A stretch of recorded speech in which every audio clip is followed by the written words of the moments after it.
Welcome to your Daily Writing Habit, episode number 701. If you're writing a book or thinking about it, or maybe you've started writing your book but you need some help getting it done, you are in the right place. Good morning. Happy Tuesday, everyone. I'm your host, Christine Whitmarsh. If you're looking for me online, look for Christine Inc., like that stuff we write with. Each day, I'm sharing with you the writing habits I've learned over my 19 years as a ghostwriter, book coach, and author. I have found that three things in particular have a huge impact on your success as an author, and they have the ability to turn someone who doesn't even really see themselves maybe even as a writer into a published book author.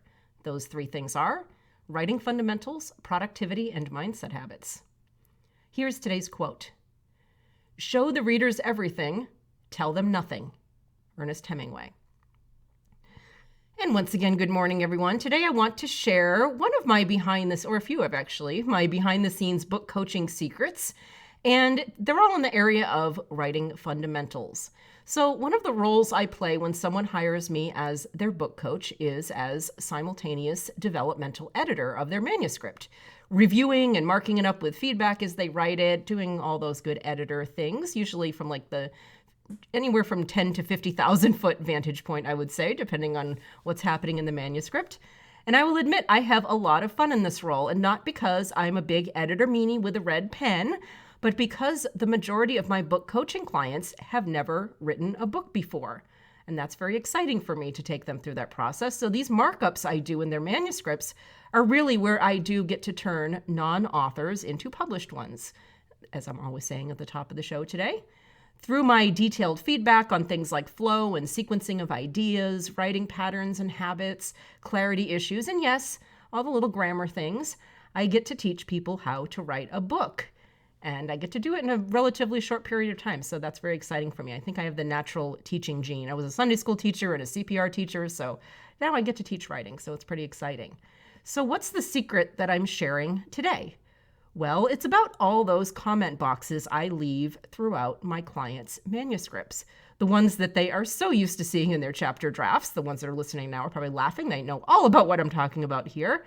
And believe it or not, there's a pretty big common denominator behind many of those comment boxes. And here it is.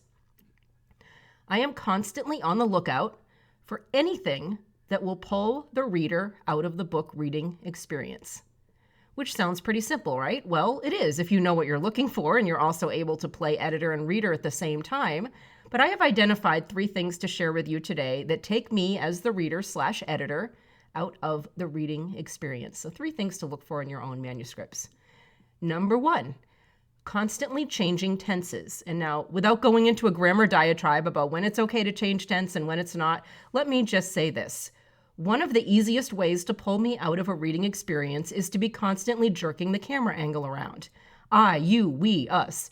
For those of us in the editing stage, I recommend including tense changes in at least one of the passes of your manuscript of things to look for, because that is just one of the easiest ways to yank a reader out of the reading experience is to keep changing tense.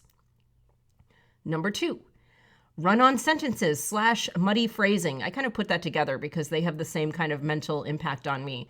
It's like if there's a lot of run-on sentences and muddy phrasing, I get to the end of the paragraph and say, I don't know what I just read. And sure, these things are to be expected to a certain degree, especially by first-time authors. Great lessons to learn, and even more so in first drafts, no matter how many times you've been an author. But again, once you hit the editing phase, turn your author radar to these items that can not only yank a reader out of your book, but enough run-on sentences and run-on paragraphs can actually mentally exhaust them too. And number three, my final thing I look for when reviewing manuscripts isn't so much something that yanks me out of a manuscript, but something that usually makes my attention slowly drift away from it. Kind of like a balloon with an increasingly long string being unraveled. Eventually I just float away. And that thing is all telling with no or very little showing. It goes back to the Hemingway quote, show the readers everything, tell them nothing. So in fiction, this means characters talking about things or thinking about things in their head rather than showing those things through their actions. In nonfiction, this means a whole lot of teaching and preaching without inserting stories, analogies, and metaphors to bring your lessons to life. All tell with no show is an easy way to lose my attention. And later on, your readers' attention, and they're the ones that are leaving the Amazon reviews. I'm just the coach.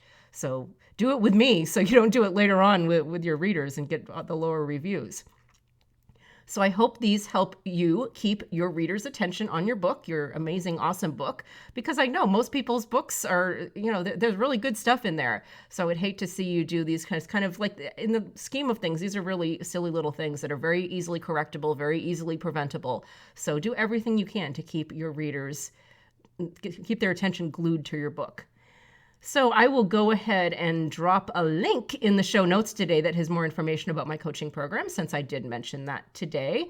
And also my link to Ink Authors, my group on Facebook, where we have accountability challenges and all kinds of like friendship and support and all kinds of great things going on in Ink Authors on Facebook. So always check the show notes. I try to put interesting things in there for you guys.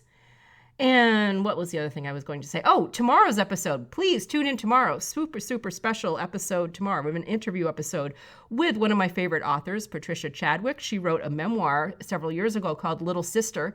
It is it's one of my top, I think, like 10 reads in the last few years. So I was just so honored that she wanted to come on my show because I just love her book so much. So I've interviewed Patricia tomorrow for the Wednesday St. Patrick's Day. Of course, Patricia, St. Patrick's Day, get it? So Wednesday, March 17th. Definitely tune in for an awesome interview. We covered a lot of things. We covered her story is going to knock your socks off. Her personal story of growing up it's called a Feeneyite. It was a Catholic community in Massachusetts in the 1950s and 60s. So this is totally a ripped from the headlines story. And we packed in so many memoir writing lessons, marketing lessons, habits lessons, really, really great interview. So that will be tomorrow's episode of Your Daily Writing Habit right here, Wednesday, the 17th. Thank you for joining me here on Your Daily Writing Habit, where I am helping you write and finish writing an awesome book. Until tomorrow, happy writing.